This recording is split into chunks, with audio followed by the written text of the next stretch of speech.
If you're a woman over 40 navigating the dating world, there's something you need to know right now. The words you choose in your relationships can either build bridges or create walls you never intended. And here's what nobody's telling you. Some of the things you've been saying, things that feel completely natural and honest, might be sabotaging your chances at finding real, lasting love. I'm not talking about playing games or being manipulative. I'm talking about understanding how communication works differently when you're dating as a mature woman, and why certain phrases that worked in your 20s or 30s can backfire spectacularly now. Today, I'm going to share with you 5 specific things you should never say to a man if you're over 40 and looking for a genuine connection. These aren't just random pieces of advice. They're based on psychological principles, relationship dynamics, and the hard-earned wisdom of thousands of women who've been exactly where you are, right now. By the end of this video, you'll understand not just what to avoid saying, but more importantly, why these phrases create problems and what you should say instead. Welcome to the Heart Code, where we decode the complex psychology of modern relationships and empower women to create the love lives they truly deserve. I'm so glad you're here with me today because we're diving deep into a topic that affects millions of women over 40 who are navigating the dating landscape. Before we get started, I want to ask you for a favor. If you find value in this video, if even one insight helps you see your relationships more clearly, please take a moment to hit that like button. It helps this message reach more women who need to hear it. And don't just watch in silence. I want to hear from you in the comments. Share your experiences, your questions, your stories. This is a community of empowered women supporting each other, and your voice matters here. Also, if you haven't already, make sure you subscribe to this channel and turn on notifications so you never miss a video. We release new content regularly, all designed to help you understand relationship dynamics, recognize manipulation, and build the kind of love that lasts. And if you really want to support this channel and help us continue creating this content, consider showing your appreciation with a super thanks. Every contribution, no matter how small, helps us keep this community growing and thriving. Now, let's talk about why this topic matters so much. When you're over 40, you're not the same person you were at 25 or even 35. You've lived, you've experienced relationships. Maybe you've been married, divorced, or you've been single for a while. You've built a career, raised children, or pursued dreams. You've developed opinions, standards, and a sense of self that's much stronger than it was in your youth.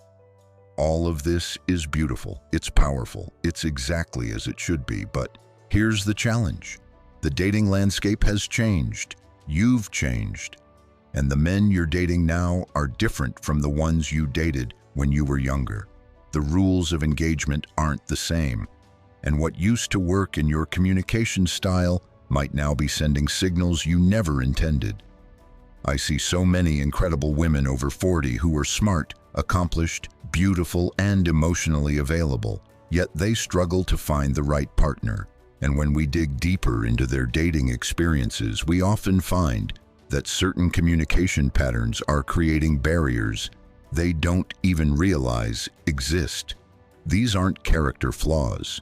They're simply habits, phrases, and ways of expressing yourself that made sense in a different context, but need to be updated for where you are now. Thing number 1, I don't need a man. Let's start with perhaps the most common phrase I hear from women over 40, and one that seems empowering on the surface, but can actually create significant problems in building romantic connections. That phrase is, I don't need a man. Now, before you think I'm about to tell you to play helpless or pretend you're not the strong, independent woman you are, hear me out. This isn't about denying your strength or your independence. It's about understanding what this phrase actually communicates and why it creates a barrier to the kind of connection you're seeking. Let me explain the psychology behind this. When you tell a man you're dating that you don't need him, what you're often trying to communicate is that you're self-sufficient, capable, and not desperate. You want him to know that you're choosing to be with him, not clinging to him out of necessity. You're trying to establish that you're an equal partner, someone who brings value to the relationship, someone who isn't going to be a burden. All of these intentions are completely valid and come from a good place. The problem is, that's not what he hears. When a man hears, "I don't need a man," or "I don't need you," what registers in his brain is completely different. He hears, "There's no place for me in your life. You've got everything figured out. My presence here is optional at best, possibly even unwelcome. Any contribution I might make is redundant because you've already covered all the bases." This triggers something deep in masculine psychology that we need to understand. Men, generally speaking, are wired to find purpose and meaning through contribution, provision, and adding value. This doesn't mean they want you to be helpless or that they need to be your savior. It means that healthy masculine energy finds fulfillment in being needed, in having a role that matters, in making a positive difference in someone's life. When you declare that you don't need him, you're inadvertently removing the foundation for one of his primary motivations in a relationship. You're essentially saying, "You're nice to have around, but ultimately unnecessary." And here's the thing. Nobody, man or woman, wants to feel unnecessary in a relationship. We all want to feel that our presence matters, that we bring something unique and valuable to the partnership, that we're not just interchangeable or optional. Think about it from a different angle. Imagine if a man you were dating said to you, "I don't need a woman. I'm perfectly fine on my own. I don't need emotional connection or companionship. I've got my life completely handled." How would that make you feel? Would it make you feel valued and wanted? Would it inspire you to invest emotionally in building something with him? Probably not. You'd likely feel like he's telling you that you're superfluous to his life, that he's keeping you at arm's length, that he's not really opening himself up to the possibility of a genuine partnership. Now, I know what some of you are thinking, but I really don't need a man. I've been taking care of myself for years. I own my own home, I have my own money, I have my own friends and hobbies. Why should I pretend otherwise? And you're absolutely right. You don't need a man for survival, for financial security, or for basic functioning in the world. That's not what I'm suggesting you deny. The distinction we need to make is between need in terms of survival necessity and need in terms of human connection and complementarity. You don't need a man to survive, but that doesn't mean you can't need and want a man in your life for partnership, companionship, love, growth, and the unique experiences that come from a romantic relationship. Let me give you a real-life example. I worked with a woman named Patricia, who was 52 and had been divorced for 8 years. She was a successful real estate agent, owned a beautiful home, had raised 2 wonderful children who were now adults, and had a vibrant social life. She was the epitome of the independent woman, and she was proud of it, as she should have been. Patricia started dating a man named David, who was a few years older than her, and also divorced. They had wonderful chemistry, shared interests, and seemed really compatible. But after about 3 months, David started pulling away. When Patricia asked him what was wrong, he struggled to articulate it, but eventually said something that stuck with her. "I feel like I'm just an accessory in your life, like you're doing just fine without me and I'm just along for the ride." Patricia was shocked. She thought she was showing David that she was a strong partner, someone who wouldn't burden him with neediness or dependence.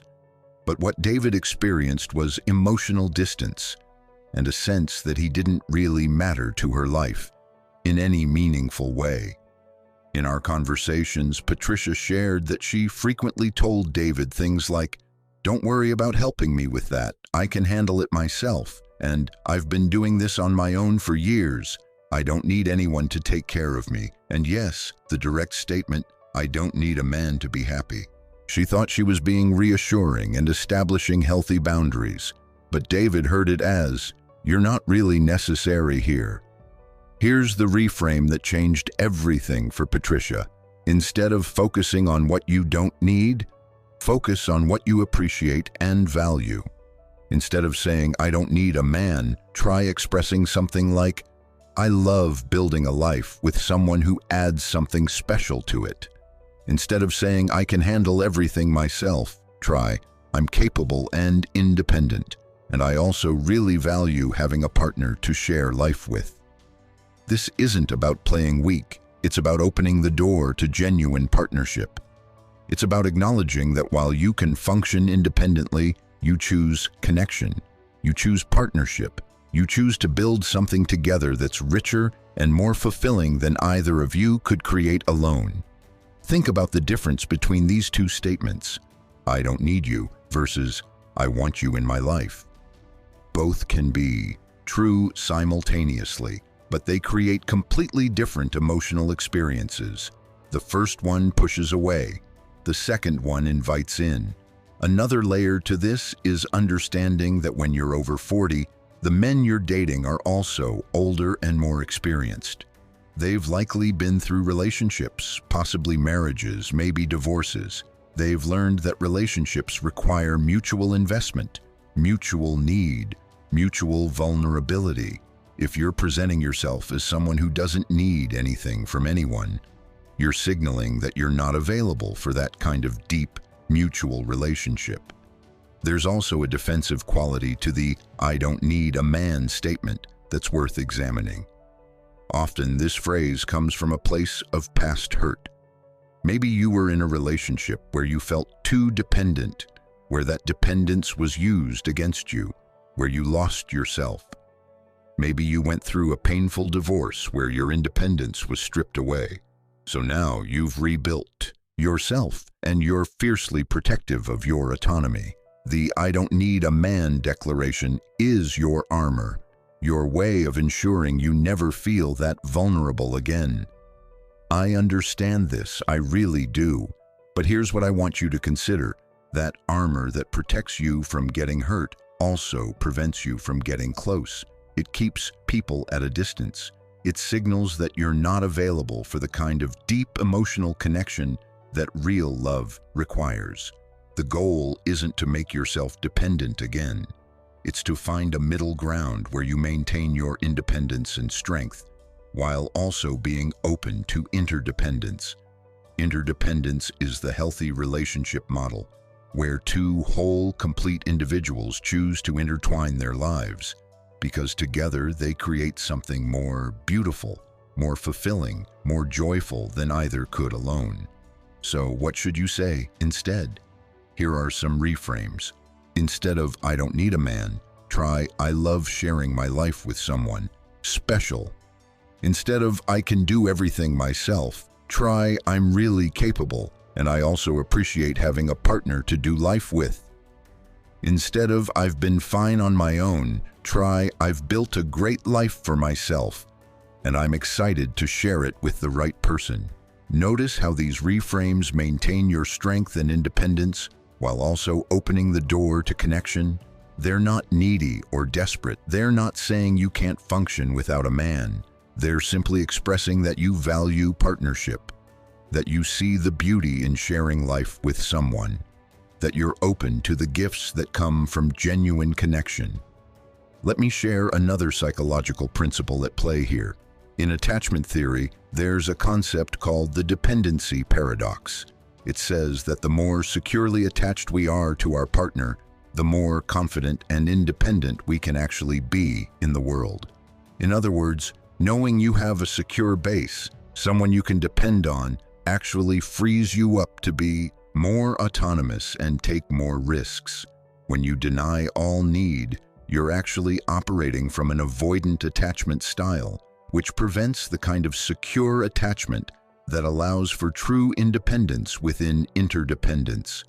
You end up in this paradox where your declaration of not needing anyone actually keeps you from experiencing the security that would allow you to be your most authentic, independent self. I also want to address the fact that this phrase often comes up in early dating, sometimes even on first dates. A woman will say something like, "Just so you know, I don't need a man. I'm perfectly happy on my own." She thinks she's setting a boundary or establishing her independence. But what the man hears is, "I'm not really interested in building something serious with anyone. I'm emotionally unavailable." If you're actually looking for a relationship, this is sending completely the wrong message.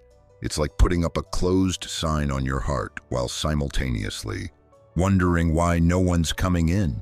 The truth is, needing someone isn't weakness, it's humanity. We are social creatures. We're wired for connection.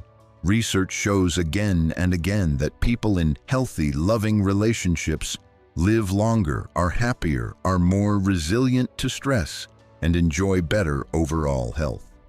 We literally need connection to thrive. What you don't need is a relationship based on dysfunction, codependency, or desperation. What you don't need is a man who diminishes you or makes you small. What you don't need is to lose yourself in a relationship. But that's very different from not needing love, partnership, and companionship at all. So here's my challenge to you. Examine where this "I don't need a man" statement is coming from in your own life. Is it true empowerment, or is it a defense mechanism? Is it serving your goal of finding a loving relationship, or is it keeping people at arm's length? And most importantly, what would it look like to be both strong and open, independent and connected, self-sufficient and available for partnership? When you can hold that balance, when you can communicate your strength without closing off your heart, you create the conditions for the kind of mature, healthy relationship that's possible when you're over 40.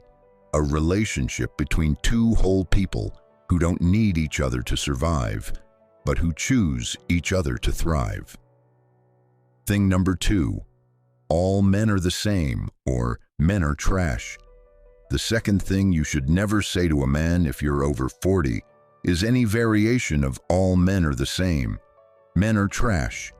Men only want one thing, or any sweeping generalization that paints all men with the same negative brush. And yes, I know this seems obvious, but you'd be surprised how often these statements slip out, sometimes directly to a man you're dating, sometimes in casual conversation, sometimes even as a joke.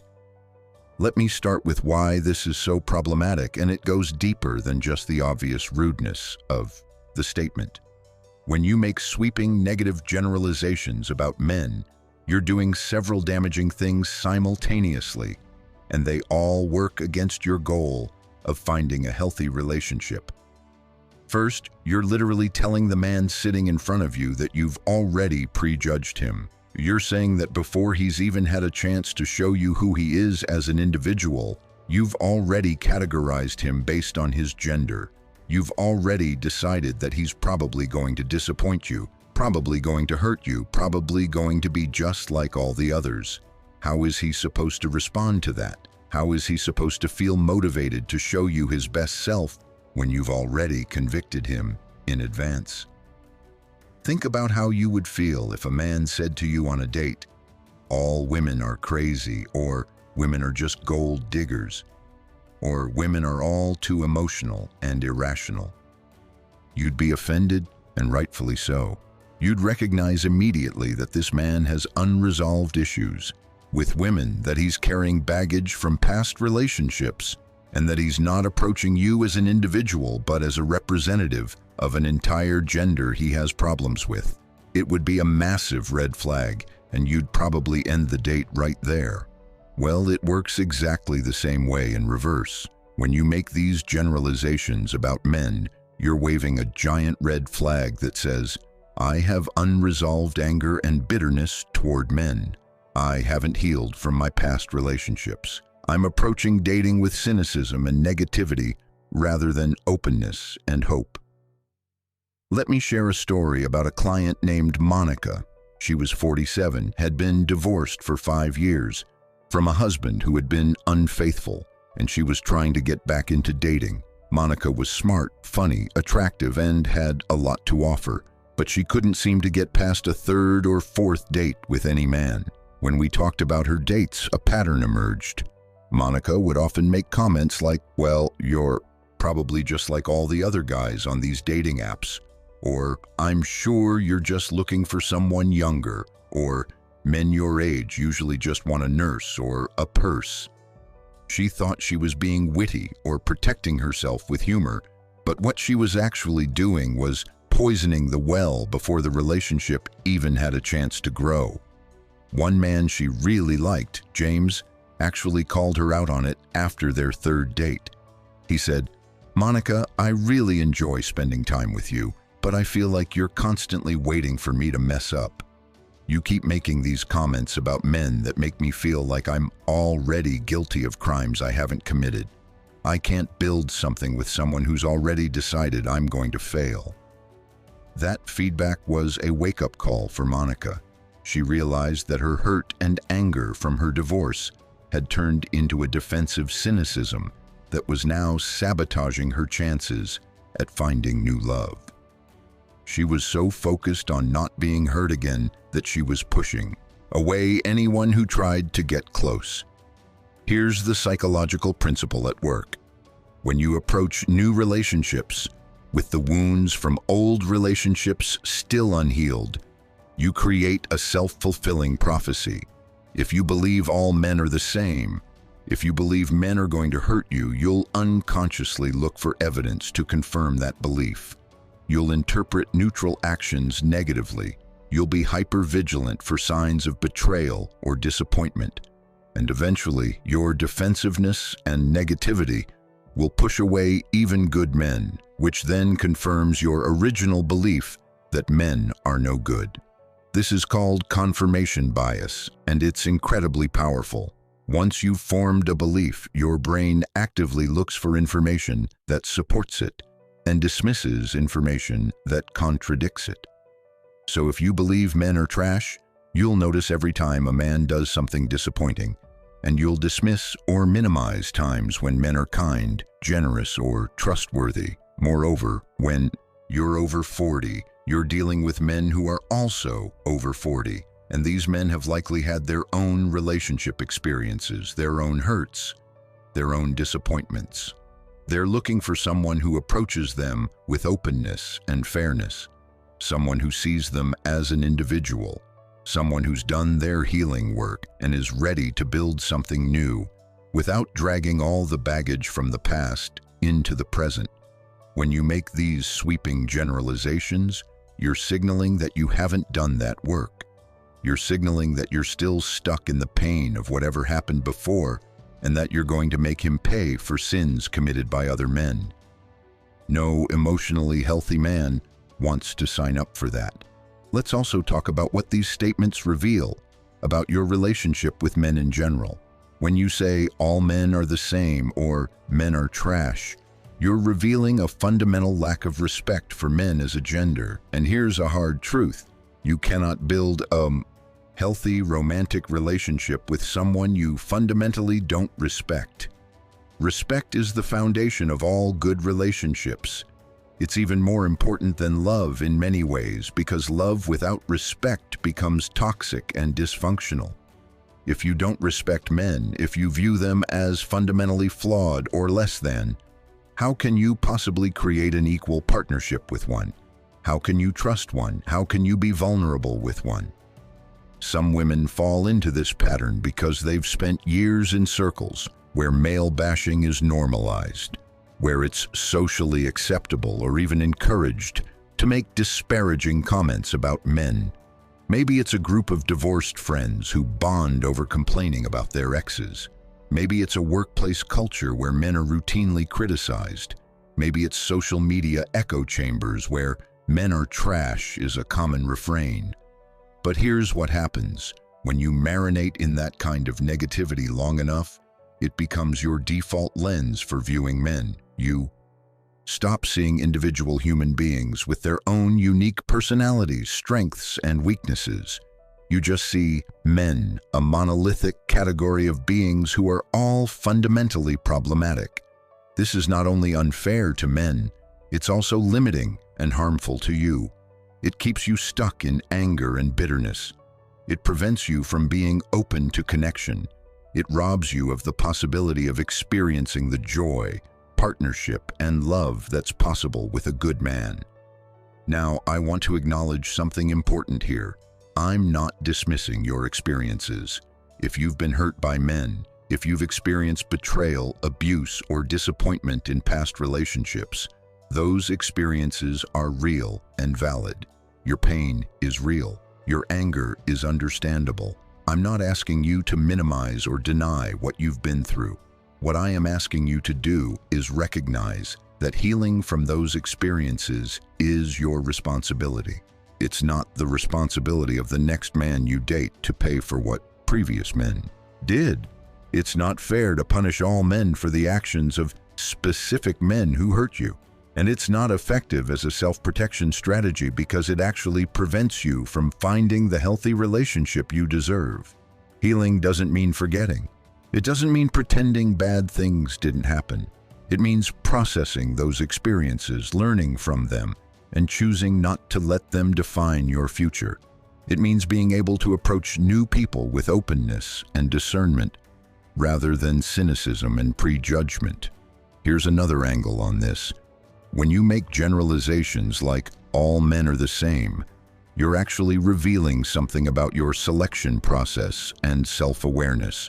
If all the men you date really do turn out to be the same, that's not because all men are the same. It's because you're selecting the same type of man over and over again. You're attracted to the same patterns. You're overlooking the same red flags. You're repeating the same relationship dynamics. This is actually good news, because it means you have power to change the pattern. If you're choosing the same type of man repeatedly, you can learn to make different choices. You can examine what attracts you to these men, what keeps you in relationships that aren't working, what your role is in the dysfunction. But you can only do this work if you take responsibility rather than blaming an entire gender. Let me give you some reframes for these negative generalizations. Instead of all men are the same, try I've had some painful experiences in past relationships, but I'm committed to approaching each new person as an individual. Instead of men are trash, try I'm learning to identify what I really need in a partner and choosing men who align with those values. Instead of men only want one thing, try I'm looking for a man who values emotional connection as much as physical attraction. See the difference? The reframes acknowledge your experiences without turning them into sweeping indictments. They show self-awareness without showing bitterness. They communicate boundaries and standards without communicating disrespect. I also want to address the "it's just a joke" defense that some women use. They'll say something like "men are trash" and then laugh it off as humor. But here's the thing. Jokes reveal underlying beliefs. And even if you frame it as humor, the man you're with still hears the underlying message. He still feels the disrespect. He still recognizes that beneath the laughter, there's real resentment or anger. Moreover, healthy relationships are built on a foundation of mutual respect, admiration, and appreciation.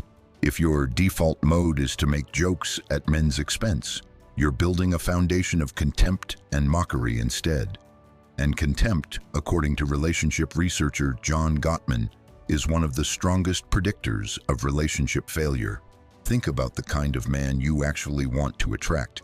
Do you want to attract a man who's going to put up with being disrespected? Do you want a man who has such low self-esteem that he'll stay with someone who routinely makes derogatory comments about his entire gender? Probably not. You want a man with healthy self-respect, confidence, and boundaries. And that kind of man will not tolerate being lumped into negative stereotypes about men. Here's what I want you to understand. You teach people how to treat you by what you tolerate. If you're making negative generalizations about men, You're either going to repel healthy men who won't tolerate disrespect, or you're going to attract men who have poor boundaries and low self-esteem. Neither outcome serves your goal of finding a healthy relationship. Let me share one more story. I worked with a woman named Diane who was 51 and had been single for most of her adult life. She'd had a series of short relationships, but nothing that lasted more than a year or two. Diane couldn't understand why.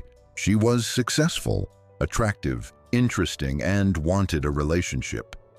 As we explored her dating patterns, we discovered that Diane had a habit of making cynical comments about men that she thought were funny or showed she was worldly wise. She'd say things like, "Men are simple creatures, aren't they?" Or, "Well, you know how men are," or, "A man's brain is in his pants." She thought this kind of banter was sophisticated and showed she understood men. But what it actually showed was that she had a fundamentally condescending view of men. She didn't see them as equals. She saw them as lesser than, simpler, more primitive. And men could sense this, even if they couldn't always articulate it. They'd feel vaguely uncomfortable around her, like they were being judged or looked down upon, and they'd drift away. When Diane committed to changing this pattern, when she started approaching men with genuine respect and curiosity rather than cynical stereotypes, her dating life transformed. She started having deeper connections. Men opened up to her more, and eventually she met someone who became a real partner. The shift wasn't about becoming naive or lowering her standards. It was about approaching men with the same respect and individualization she wanted for herself. It was about recognizing that men, like women, are complex human beings with diverse personalities, values, and qualities. So here's my challenge to you. Pay attention to how you talk about men, both to men directly and in conversation with others. Notice if you're making sweeping generalizations. Notice if there's an undercurrent of anger or contempt. Notice if you're carrying unhealed wounds that are poisoning your current interactions. And if you discover that you are doing these things, don't beat yourself up about it. Just commit to doing the healing work necessary to approach new relationships with openness and fairness. Work with a therapist if needed. Journal about your past relationships and what you learned from them. Surround yourself with people who model healthy attitudes toward the opposite sex. Do whatever it takes to clear away the bitterness and cynicism so you can approach love with fresh eyes and an open heart. Because here's the truth, there are good men out there. There are men who are kind, faithful, emotionally available, and looking for a genuine partner. But you won't be able to recognize them or connect with them if you're seeing all men through a lens of negativity and stereotype. You'll be too busy protecting yourself from imagined threats to notice the real opportunities for connection standing right in front of you. Thing number 3, I'm too old for, or at my age. The third thing you should absolutely never say to a man, if you're over 40, is anything that frames your age as a limitation, a problem, or a source of shame. Phrases like, "I'm too old for this," "At my age, I should just be grateful for any attention," "I'm past my prime," "Men my age want younger women," anyway, or any variation that positions your age as a deficit. This is such a critical issue for women over 40 because we live in a culture that has relentlessly told us that our value decreases as we age, that youth is the ultimate currency in dating and relationships, that being over 40 means we're past our expiration date. And unfortunately, many women internalize these toxic messages and then, without even realizing it, communicate them to the men they're dating. Let me be crystal clear about something. Your age is not a problem. Your age is not a limitation. Your age is not something you need to apologize for or work around. Your age represents decades of experience, growth, wisdom, and self-knowledge that make you more interesting, more emotionally mature, and more capable of a real relationship than you've ever been before. When you make self-deprecating comments about your age to a man you're dating, you're doing several destructive things. First, you're asking him to agree with you that your age is a problem. Think about the position you put him in when you say something like, "I know I'm too old to be doing this." What's he supposed to say? If he agrees, he's confirming that your age is indeed a problem. If he disagrees, he has to work to convince you of your own value, which is exhausting and positions the relationship on an unequal foundation from the start. Second, you're signaling low self-esteem and lack of confidence, which are deeply unattractive qualities regardless of age. Confidence, self-assurance, and comfort in your own skin are magnetic at any age. When you constantly undercut yourself with age-related put-downs, you're broadcasting insecurity, which repels healthy partners and attracts people who might seek to exploit that insecurity. Third, you're actually planting doubt in his mind that might not have been there before. Maybe he was attracted to you and excited about getting to know you. But when you keep pointing out your age as a negative, you're essentially saying, "Hey, have you noticed this flaw? You should probably reconsider your interest in me." You're literally talking him out of being attracted to you. Let me share a story about a client named Rebecca. She was 44, stunning, intelligent, had a great career, and had recently started dating after a divorce. She met a man named Tom who was 49, and they had incredible chemistry. But Rebecca couldn't stop making comments about her age. On their second date, when Tom suggested they go dancing, Rebecca said, "Oh, I'm too old to be dancing in clubs. I'd look ridiculous." When he complimented her appearance, she'd deflect with, "Well, thank you, but I'm not as young as I used to be." When he showed interest in a weekend trip together, she said, "Are you sure you want to travel with a woman my age? I can't keep up like I did in my 20s. Tom later told me that he found Rebecca incredibly attractive and was genuinely interested in her, but her constant age-related self-deprecation became exhausting.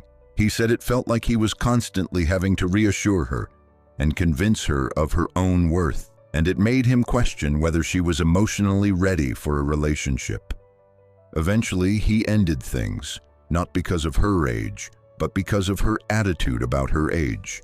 Here's a psychological principle that's important to understand. People believe what you tell them about yourself. If you constantly tell a man that you're too old, past your prime, not as attractive as you used to be, he will start to believe it, even if that wasn't his initial perception. You're essentially providing a negative narrative about yourself that he'll begin to accept as truth. Conversely, if you carry yourself with confidence, if you own your age with pride, if you communicate that you're in your prime right now, people will believe that too. Confidence is contagious. When you value yourself, others value you. I want to talk about the specific phrase, "At my age, I should just be grateful for any attention." This is perhaps the most damaging age-related statement you can make, because it reveals that you've accepted the cultural narrative that you have low market value due to your age. It communicates that you have low standards, that you'll accept poor treatment because you don't believe you deserve better, that you're approaching dating from a position of scarcity rather than abundance. This mentality attracts exactly the wrong kind of men. It attracts men who are looking for someone with low self-esteem, whom they can control or mistreat. It attracts men who want someone grateful rather than someone equal. It repels men who are looking for a confident partner with healthy self-respect. Moreover, it's simply not true. The idea that women over 40 should be grateful for any male attention is a toxic myth perpetuated by a youth-obsessed culture. The reality is that there are millions of high-quality men who actively prefer women their own age or older because they value the qualities that come with maturity: emotional intelligence, life experience, self-knowledge, financial stability, and the ability to communicate effectively. Let's talk about the "men my age want younger women anyway" belief.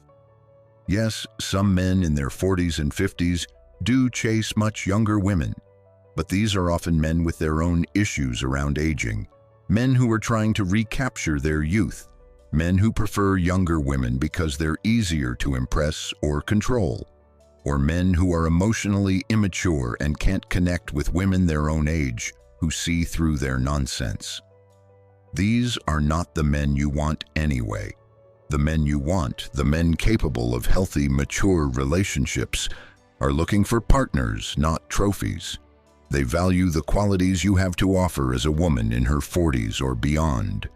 They want someone they can have real conversations with, someone who's been through life and has perspective, someone who knows herself and doesn't need to be molded or shaped.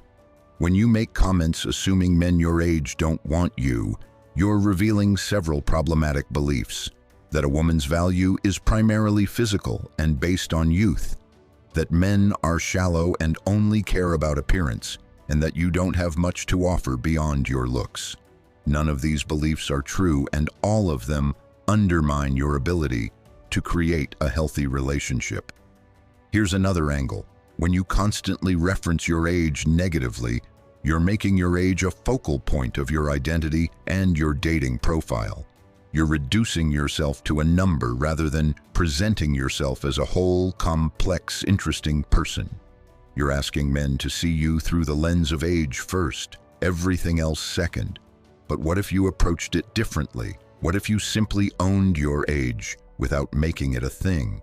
What if you focused on who you are, what you value, what you have to offer, what you're looking for, without constantly qualifying it with age-related disclaimers? Let me give you a specific example. Imagine two women on a date. Woman A says, "I know I'm probably too old to try new things, but I've always wanted to learn salsa dancing." Woman B says, "I've always wanted to learn salsa dancing, and I'm finally at a point in my life where I have the time and confidence to try it." Both women are over 40. Both are expressing interest in learning salsa, but woman A has framed it through the lens of age as limitation, while woman B has framed it through the lens of life stage as opportunity. Which one sounds more appealing? Which one sounds more confident and self-assured? Here's what I want you to understand. Being over 40 is not the end of your desirability or your romantic possibilities. In many ways, it's the beginning of your best years for relationships. You know yourself better than you ever have. You've learned from past experiences. You have clarity about what you want and what you don't want. You've developed emotional intelligence and communication skills. You're more comfortable in your own skin. These are all incredible assets in dating and relationships. But you have to own them. You have to believe them. You have to communicate them through your words and your energy. If you don't believe you're valuable and desirable, how can you expect anyone else to? Let me share some powerful reframes. Instead of "I'm too old for this," try "I'm excited to try new things at this stage of my life." Instead of "At my age, I should be grateful for any attention," try "I know exactly what I'm looking for in a partner, and I won't settle for less." Instead of "I'm past my prime," try "I'm in my prime right now," with the wisdom and confidence that come from life experience. Notice how these reframes shift the energy completely? They take the same reality, being over 40, and position it as an asset rather than a liability. They communicate confidence rather than insecurity. They invite attraction rather than sympathy. I also want to address the women who use age-related comments as a form of false modesty or fishing for compliments. You know what I'm talking about, saying "I'm so old," hoping he'll respond with "No, you look great." This is a manipulation tactic, and most men can see right through it. It puts him in the position of having to reassure you, which is tiresome and creates an unhealthy dynamic. Moreover, it reveals insecurity and need for external validation. Healthy relationships are built between two people who have solid self-esteem and don't need constant reassurance from their partner. If you're constantly fishing for compliments by putting yourself down, you're signaling that you don't have that foundation. Here's a hard truth. Your age is going to be obvious regardless of what you say about it. He can see how old you are. If your age is a problem for him, making self-deprecating comments about it won't help. And if your age isn't a problem for him, those comments just create a problem where none existed. The best approach is to simply not make your age a focus of discussion at all. Don't bring it up as an issue. Don't frame it as a limitation. Don't apologize for it. Just be yourself. Live your life. Share your interests and values, and let your age be what it is. One fact among many about who you are, not the defining feature. I've worked with so many women who've transformed their dating lives simply by changing their attitude about their age. When they stopped viewing themselves through the lens of ageist cultural narratives and started owning their power, their experience, their wisdom, everything shifted. They attracted different caliber men. They had more confidence in dating interactions. They stopped settling for less than they deserved. One client, Sandra, told me that the turning point for her was when she realized that every year she got older, she got better, not worse. She got clearer about who she was. She got better at communicating. She got more financially secure. She got more emotionally intelligent. She got more interesting. When she started approaching dating with this mindset, when she stopped apologizing for her age and started celebrating what it brought her, she attracted a wonderful partner who valued exactly those qualities. Here's my challenge to you. Pay attention to how often you make age-related negative comments, either out loud or in your internal dialogue. Notice how these comments affect your confidence and your energy. Notice how they might be affecting the way men perceive you. And then make a commitment to change the narrative. Stop participating in your own devaluation. Stop accepting and repeating cultural messages that your worth decreases with age. Start owning your age with pride. Start recognizing that you have more to offer now than you ever have before. Start believing that the right man will value your age and everything that comes with it. Because here's the truth. Your age is not holding you back from finding love. Your attitude about your age is. When you shift that attitude, when you step into your power as a mature woman who knows her worth, everything changes. You become magnetic, you become unstoppable, and you create the space for the kind of love you truly deserve. Thing number 4. You remind me of my ex, or constant ex comparisons. The fourth thing you should never say to a man if you're over 40 is anything that compares him to your ex. Whether it's, you remind me of my ex. My ex used to do that too. That's exactly what my ex would say. Or any variation that brings your past relationship into your current dating situation. I know this seems obvious, and yet it happens more often than you might think. Women over 40 are more likely to have significant relationship history. You might have been married for 20 years. You might have had several long-term relationships. Your ex might be the father of your children, meaning he's still somewhat present in your life. All of this makes it tempting, sometimes even seemingly natural, to reference your ex when you're talking to someone new. But here's what you need to understand. Bringing your ex into your new relationship, even in seemingly innocent ways, creates serious problems, and the damage happens on multiple levels. First, when you compare a new man to your ex, you're signaling that you haven't moved on. You're showing that your ex is still taking up space in your head and heart, that you're still processing that relationship, that you're not fully available for something new. No man wants to compete with your ex for your attention and emotional energy. He wants to feel like he's interacting with someone who's present with him, not someone who's still mentally and emotionally entangled with a past relationship. Second, comparisons put him in an impossible position. If you say he reminds you of your ex in a positive way, he's now under pressure to live up to the good qualities of your ex. while also somehow being different enough that he doesn't trigger the painful aspects of that relationship. If you say he reminds you of your ex in a negative way, you're essentially telling him he's already failed before he's even had a chance to show you who he really is. Let me share a story about a woman named Linda who was 46 and had been divorced for 3 years from a marriage that lasted 18 years. She started dating a lovely man named Robert, and they seemed really compatible. But Linda had a habit of constantly referencing her ex-husband.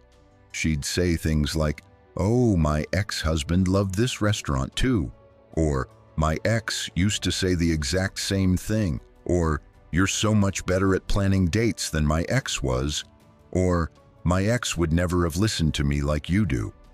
She thought the positive comparisons were compliments, and that sharing these observations was just part of getting to know each other. But Robert experienced it very differently. He told me later that every time Linda brought up her ex, it felt like there was a third person on the date. It felt like he was being measured against someone else constantly. It made him question whether Linda was really seeing him for who he was, or whether she was just viewing him through the lens of her past relationship. After 2 months, he ended things, telling Linda honestly that he felt like she was still too focused on her ex to be fully available for a new relationship. This was a wake-up call for Linda. She hadn't realized how much mental and emotional space her ex was still taking up. She thought because the divorce was finalized and she was actively dating that she had moved on. But her constant references to her ex revealed that she was still very much processing that relationship. Here's a psychological principle that's crucial to understand. Your brain creates associations. When you repeatedly link your new partner to your ex, your brain starts to blur the lines between them. You start to unconsciously expect your new partner to behave like your ex, to have the same faults, to create the same problems. This is called transference, and it's one of the biggest obstacles to creating a new, healthy relationship. Even worse, you might start to unconsciously test or punish your new partner for things your ex did. You might be hypervigilant for signs that he's going to betray or disappoint you in the same ways your ex did. You might misinterpret innocent actions through the lens of past hurt. This creates a hostile environment where your new partner can never win because he's constantly being judged against crimes he didn't commit. Let me give you a specific example. Imagine your ex was terrible with money and constantly made financial decisions without consulting you. Now you're dating someone new, and he mentions he bought a new car. If you're still carrying the wounds from your ex's financial irresponsibility, you might react with anger or anxiety, saying something like, "My ex used to make big purchases without talking to me too." But this new man isn't your ex. He's financially responsible. He's not in a relationship with you yet. And buying himself a car is a perfectly reasonable adult decision.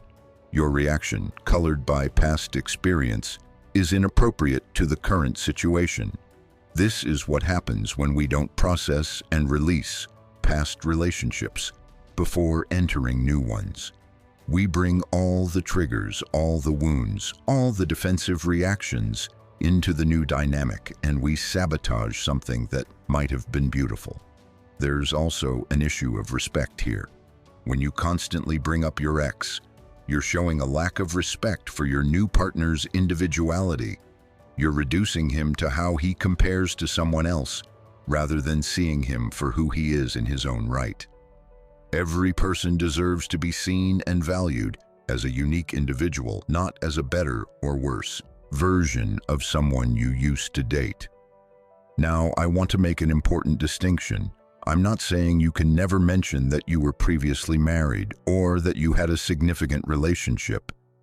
If you have children from that relationship, obviously your ex is going to come up in practical conversations.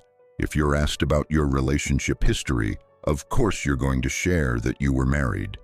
What I'm talking about is the pattern of constantly referencing your ex in everyday interactions, making comparisons, bringing them up when it's not necessary or relevant, or using your past relationship as a framework for understanding your current dating situation. Here's another layer to this.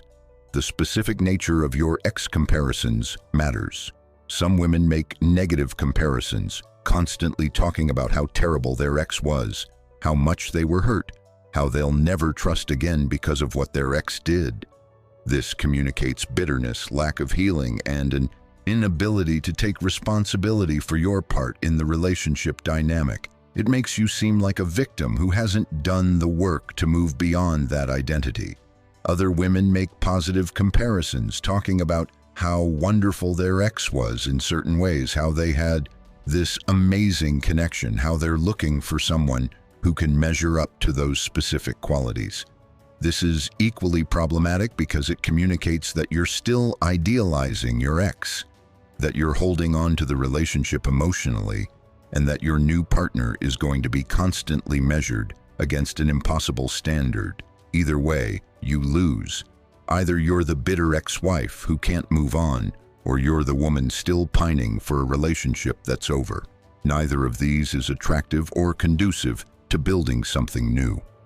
Let me talk about what happens when you're over 40 and dating someone who is also over 40. Chances are he's also been in significant relationships. He also has an ex, or multiple exes.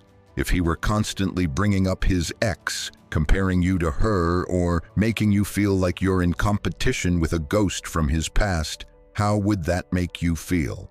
You'd probably feel annoyed, inadequate, or concerned that he wasn't emotionally available.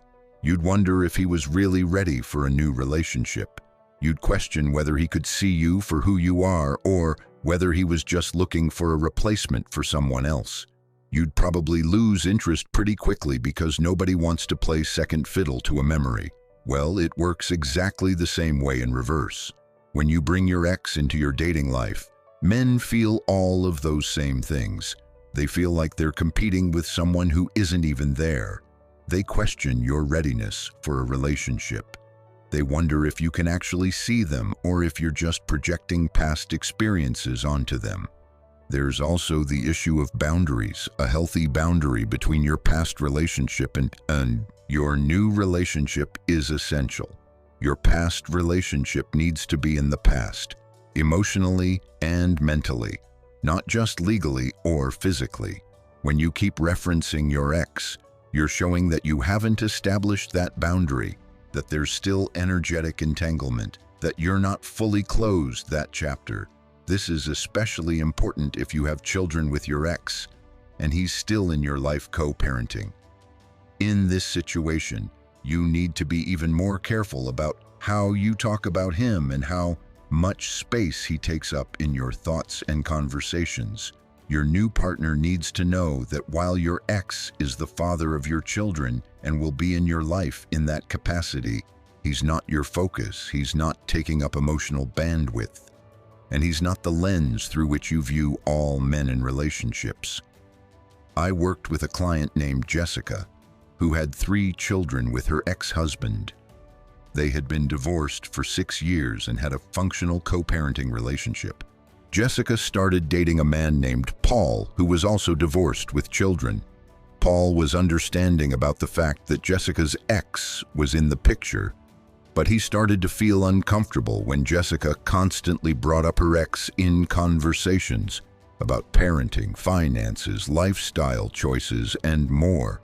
Jessica would say things like, "Well, my ex thinks we should handle it this way," or "My ex and I used to take the kids here," or "My ex always said that parents should present a united front." She thought she was just being transparent and sharing her life, but Paul experienced it as Jessica being overly enmeshed with her ex, still treating him as a primary decision-making partner rather than just a co-parent. When Paul finally brought this up, Jessica was shocked. She insisted she had no feelings for her ex and was completely over the relationship. But her behavior told a different story. The constant references revealed that her ex was still her default reference point, still the person she thought about when making decisions, still taking up significant mental space. Jessica had to do some real work to understand the difference between functional co-parenting and inappropriate enmeshment. She had to learn to keep co-parenting discussions separate from her dating life, to make her own decisions without constantly referencing what her ex thought, and to establish clearer boundaries so that her ex stayed in the appropriate lane of her life. Here's what I want you to understand. You can honor your past without living in it. You can acknowledge that you had significant relationships without making them the framework for your current life. You can carry the lessons you learned without carrying the bitterness, anger, or nostalgia.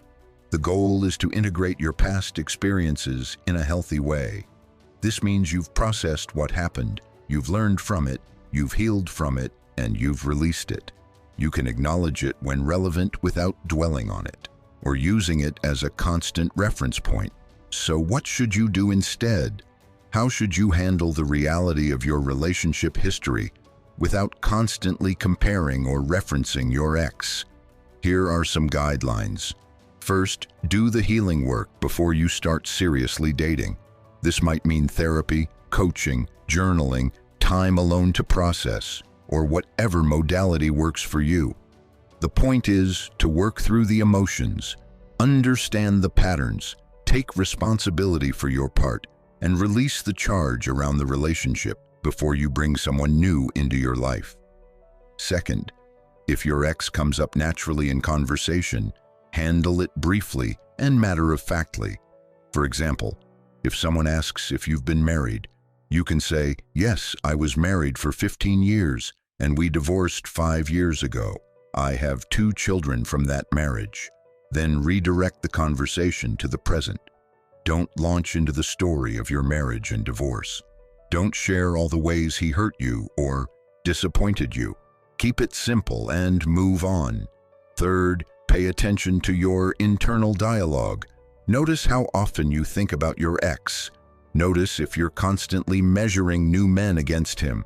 Notice if you're still emotionally reactive to thoughts of him. If you find that you're still very focused on your ex, that's a sign you need to do more healing work before seriously dating. Fourth, create clear mental and emotional boundaries. Your past relationship is in one category of your life. Your current dating life is in a completely different category. Don't let them bleed into each other. When you're on a date with someone new, that person deserves your full presence and attention, not a divided focus that includes your ex. Fifth, if you absolutely must share something from your past relationship to provide context, frame it in terms of what you learned rather than what he did. For example, instead of saying, "My ex was terrible at communication and never listened to me," you could say, "I've learned how important good communication is in a relationship, and I really value a partner who's willing to have honest conversations." See the difference? The first version is about blaming your ex. The second version is about your growth and what you value now. The first keeps you stuck in the past. The second shows you've moved forward. Here's my challenge to you. For the next week, pay attention to how often you think about your ex and how often you mention him in conversations. If you're still very focused on him, that's valuable information.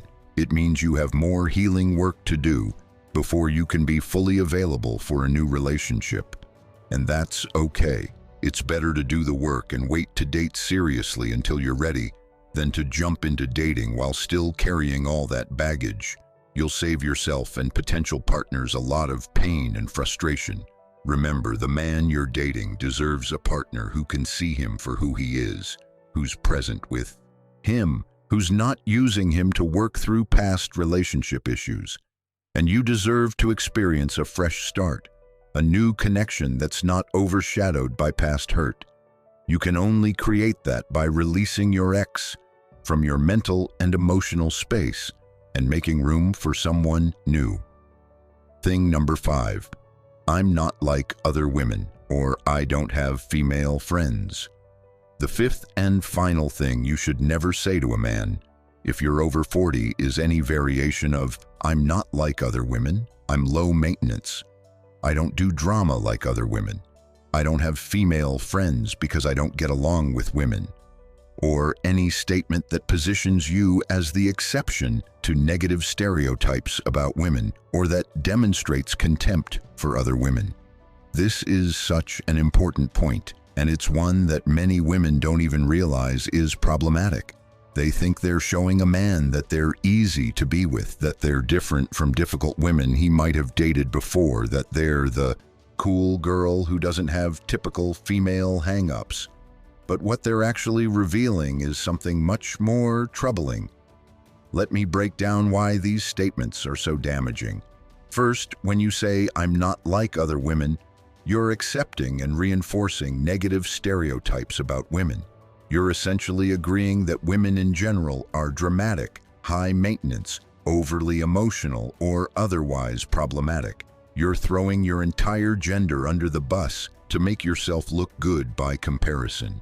Think about what this reveals about your character. It shows you're willing to put down an entire group of people to elevate yourself. It shows you lack loyalty and solidarity.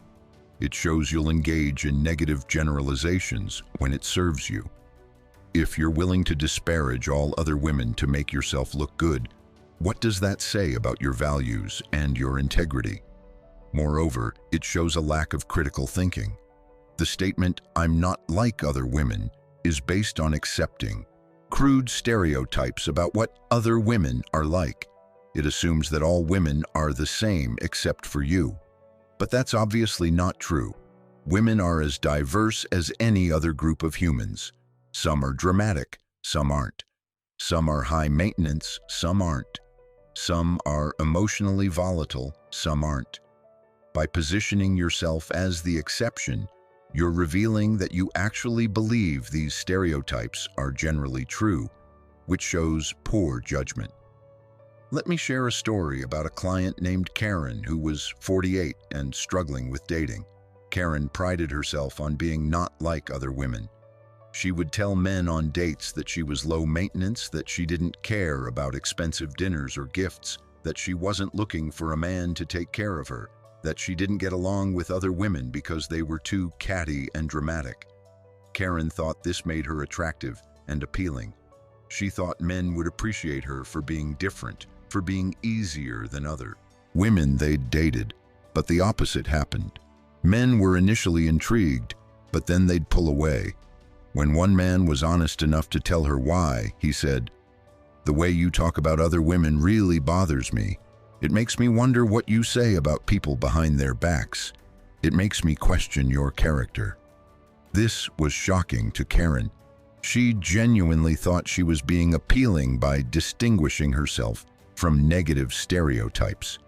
But what she was actually doing was revealing a mean-spirited streak and a willingness to put others down to make herself look good. Here's a psychological principle at work. People who routinely disparage others are revealing more about themselves than about the people they're criticizing. When you bash other women, you're showing that you're judgmental, insecure, and willing to engage in negative social comparison. These are not attractive qualities. Moreover, emotionally healthy men with good character don't want to be with women who put down other women. They recognize that this behavior reveals deeper character issues. They wonder, if she talks about other women this way, how does she talk about me when I'm not around? If she's willing to throw her entire gender under the bus, what will she say about me if we have problems? Let's talk specifically about the claim that you don't have female friends. Some women say this proudly, as if it's a badge of honor. "I don't get along with women. All my friends are men. Women are too much drama." They think this makes them seem laid back and low maintenance. But here's what it actually signals. If you can't maintain healthy friendships with women, that's a significant red flag.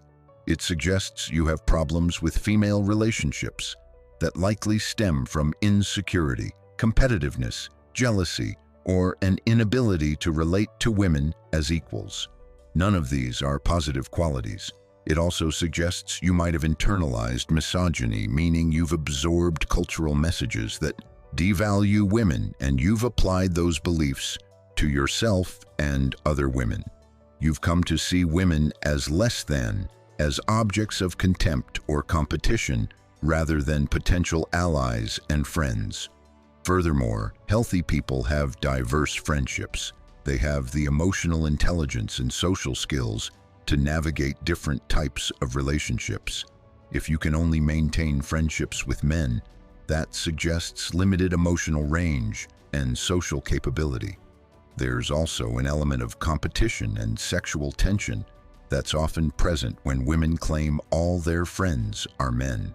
Sometimes women maintain only male friendships because they enjoy the attention and validation they get from being the only woman in a group of men. They like feeling special and desired. But this is not a healthy foundation for adult friendships, and it raises questions about boundaries and motivations. I worked with a woman named Deborah who was 43 and insisted she only had male friends. As we explored this, we discovered that Deborah had deep insecurities about her worth and attractiveness. Being the only woman in a group of men made her feel valued and special. Female friendships made her feel competitive and threatened because she was comparing herself to other women in terms of attractiveness and desirability. When Deborah worked through these insecurities and started to develop genuine female friendships, she discovered a whole new dimension of support, connection, and joy that she'd been missing. She also found that her romantic relationships improved because she was no longer looking to men to fulfill all her social and emotional needs. Here's another angle on this. When you tell a man you don't get along with women, you're actually making him nervous about how you'll fit into his life. Most men have important women in their lives: mothers, sisters, daughters, female colleagues, or friends. If you can't get along with women, how are you going to navigate relationships with the women who matter to him? He might worry that you'll create conflict with his female family members or friends. He might worry that you'll be jealous or threatened by any women in his life. He might worry that you don't have the social skills to navigate the complex web of relationships that exist in adult life. Moreover, if you're constantly positioning yourself as superior to other women, he might wonder if you also secretly feel superior to him. If your self-esteem is built on looking down on others, that's not a stable foundation for a relationship built on mutual respect. Let me talk about the specific phrase, "I'm low maintenance." Many women say this thinking it's appealing, but it often backfires. Here's why. When you feel the need to announce that you're low maintenance, it often suggests you're actually higher maintenance than you're willing to admit, even to yourself. Truly low-maintenance people don't need to advertise it. It just becomes apparent through their behavior.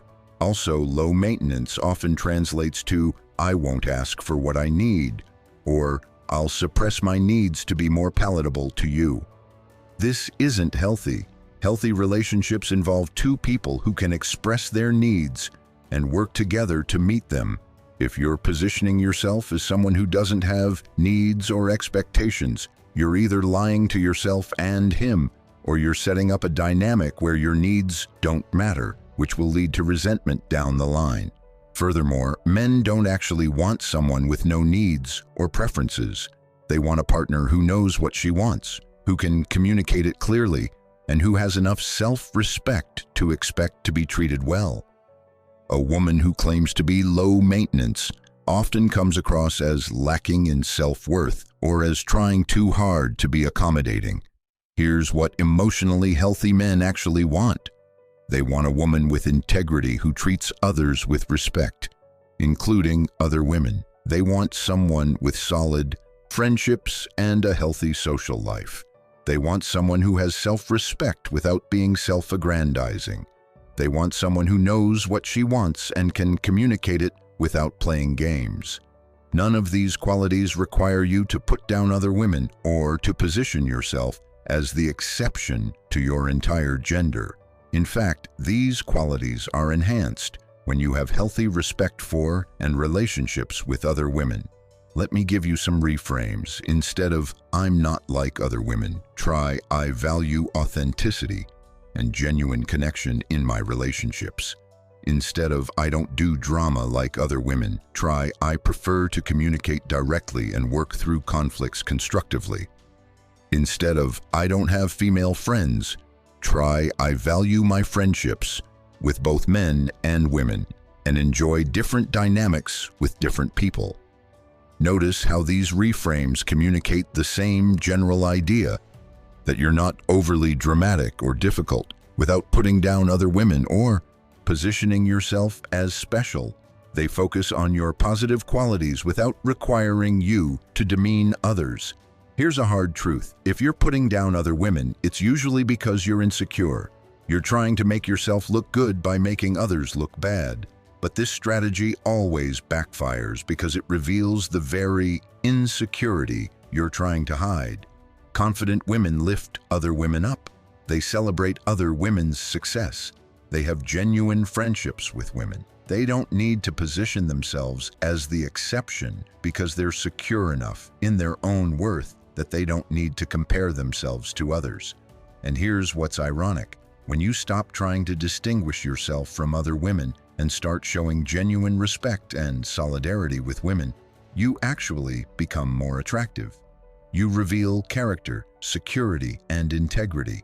You show that you're a team player, not someone who will turn on allies to get ahead. You demonstrate emotional maturity and social intelligence. I also want to address the women who make these statements because they've internalized cultural misogyny without even realizing it. We live in a culture that has long devalued anything associated with femininity.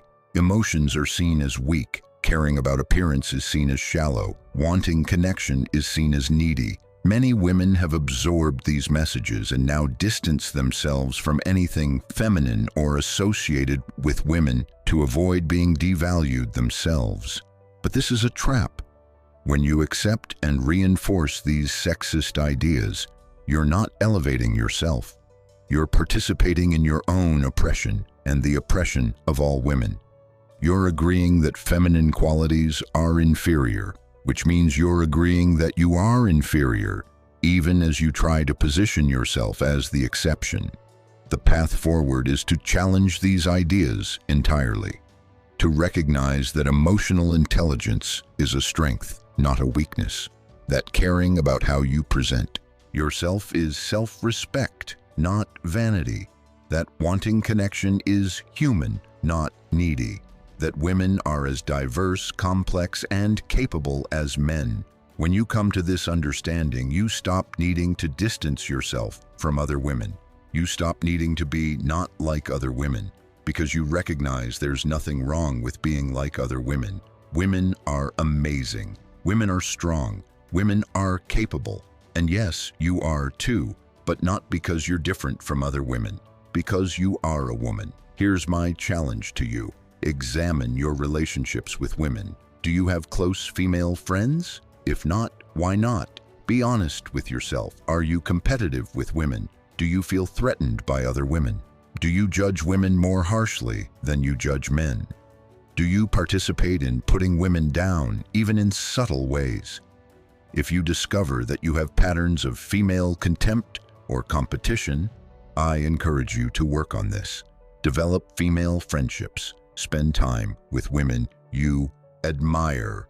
Notice when you're being judgmental of other women and challenge those thoughts. Practice supporting and celebrating other women. This work will not only make you a better person with more integrity, it will also make you more attractive to high-quality men. Because good men want to be with women who have character, who treat others with respect, who have healthy friendships, who don't need to put others down to feel good about themselves. Remember, you are not in competition with other women for male attention. There's room for all of us to find love and partnership. The scarcity mindset that pits women against each other is a lie that serves no one. When you operate from abundance, when you recognize that supporting other women doesn't diminish you, You open yourself up to genuine connection, both with other women and with potential partners. The most attractive thing you can be is authentically yourself, with integrity, confidence, and respect for others. You don't need to be not like other women. You just need to be the best version of yourself, which includes being a woman who treats other women with the respect and solidarity they deserve. We've covered a lot of ground today, and I want to take a moment to bring it all together. We talked about 5 specific things you should never say to a man if you're over 40 and looking for a genuine, healthy relationship.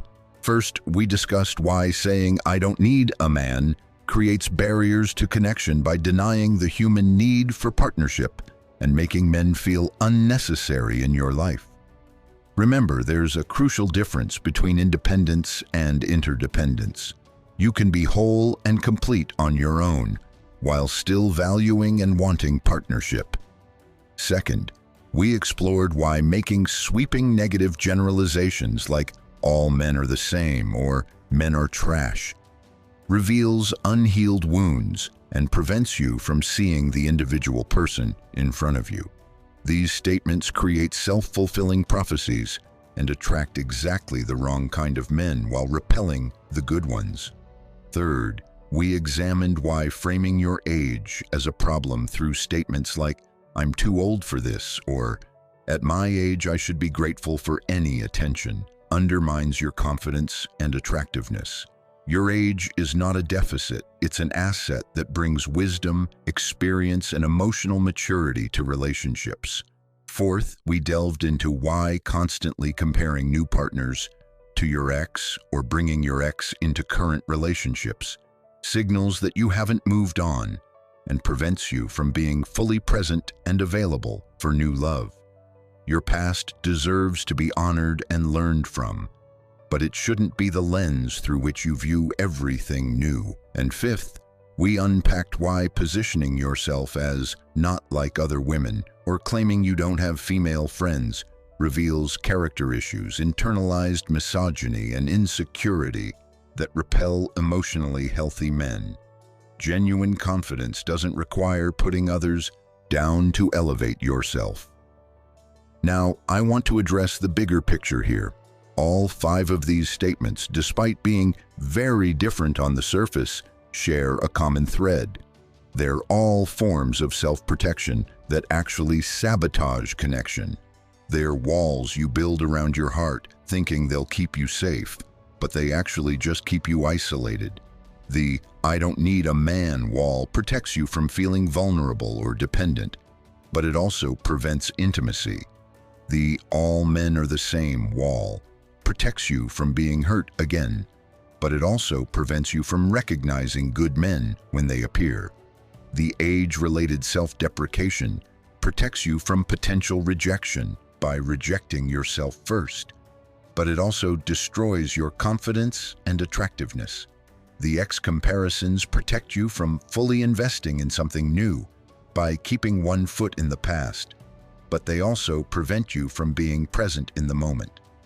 And the "I'm not like other women" wall protects you from the vulnerability of genuine female friendship and from being associated with devalued feminine qualities, but it also reveals character flaws and isolation. Here's what I want you to understand. Real protection, real safety in relationships doesn't come from walls.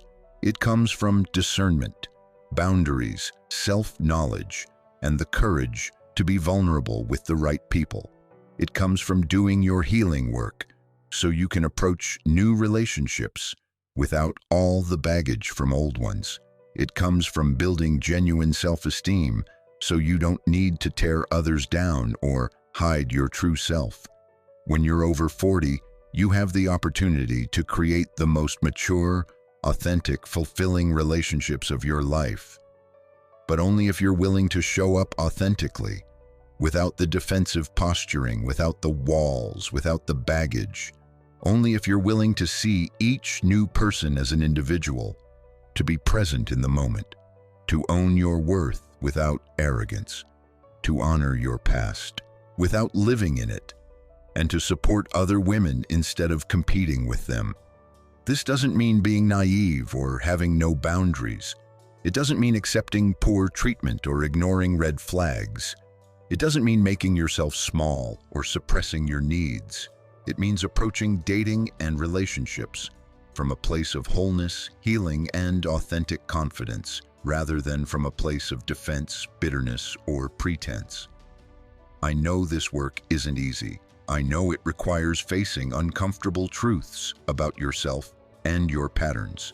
I know it requires vulnerability and courage, but I also know it's worth it. The love you can create when you show up as your authentic, healed, confident self is so much richer and more fulfilling than anything you can create from behind walls of protection. You deserve that kind of love. You deserve a partner who sees you, values you, cherishes you for exactly who you are. But you can only attract that kind of partner when you're willing to be exactly who you are, without the pretense, without the walls, without the self-sabotaging statements that push good people away. So my invitation to you is this: take what resonated from this video and make real changes. If you recognized yourself in any of these patterns, commit to doing the work to shift them. If you're saying things that sabotage your relationships, commit to changing those communication patterns. If you're carrying baggage from the past, commit to doing the healing work necessary to release it. And remember, this isn't about being perfect. It's about being aware. It's about catching yourself when you fall into old patterns and making a different choice. It's about progress, not perfection. Every time you choose to communicate from a place of authenticity and confidence rather than defense and fear, you're building the foundation for the kind of love you truly deserve. I hope today's video gave you valuable insights into communication patterns that might be holding you back from finding the love you deserve.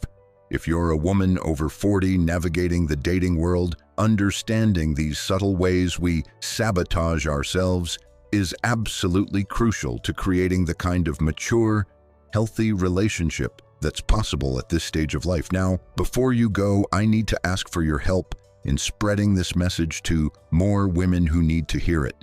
If this video resonated with you, if you learned something valuable, if even one insight made you see things differently, please hit that like button right now. Every like helps this video reach more women in our community who are struggling with these same issues, and I really want to hear from you in the comments. Which of these 5 things have you said or heard other women say? What communication patterns have you noticed in your own dating life? What insights did you gain from this video? Share your thoughts, your experiences, your questions. This is a community of women supporting each other, and your voice adds value to that community. Don't just watch and leave. Engage, comment, connect with other women who are on this same journey. If you haven't already subscribed to the Heart Code, do that right now and turn on the notification bell. We release new videos regularly, all designed to help you understand relationship dynamics, recognize manipulation, build genuine confidence, and create the kind of love that lasts. Don't miss out on content that could transform your dating life and your relationships. And here's something really important. If you want to support this channel and help us continue creating this kind of content, consider showing your appreciation with a super thanks. Creating these videos takes enormous time, research, and effort. Every super thanks, no matter the amount, helps us keep this community growing and thriving. It allows us to continue producing the kind of in-depth, psychology-based relationship content that you won't find anywhere else. If this video added value to your life, if it gave you clarity or insight, consider supporting the channel so we can continue this work. Also, make sure to share this video with other women over 40 in your life who are dating or thinking about dating. Maybe it's a friend who's recently divorced and getting back into dating. Maybe it's a sister who's been struggling to find the right partner. Maybe it's a colleague who's been making some of these same mistakes. Send them this link. Have a conversation about it.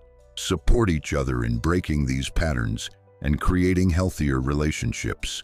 Remember, you are not alone in this journey. Millions of women over 40 are navigating the same dating landscape, facing the same challenges, asking the same questions.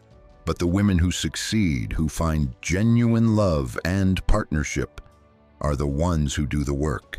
They examine their patterns, they challenge their beliefs, they communicate authentically, they show up with confidence and vulnerability. You can be one of those women. You have everything you need right now to create the kind of relationship you deserve. You just need to be willing to see where you've been getting in your own way and make different choices going forward. Thank you so much for being here with me today. Thank you for being part of this community. Thank you for being willing to look at these uncomfortable truths and do the work to grow. I see you, I appreciate you, and I'm cheering for you to find the love you deserve. Until next time, remember, you are worthy of love exactly as you are. Your age is not a limitation. Your past doesn't define your future. And the right partner is out there looking for someone exactly like you. Don't sabotage your chances with communication patterns that push good people away. Show up authentically, confidently, and with an open heart, and watch what becomes possible. I'll see you in the next video. Take care of yourself and keep doing the work. You've got this.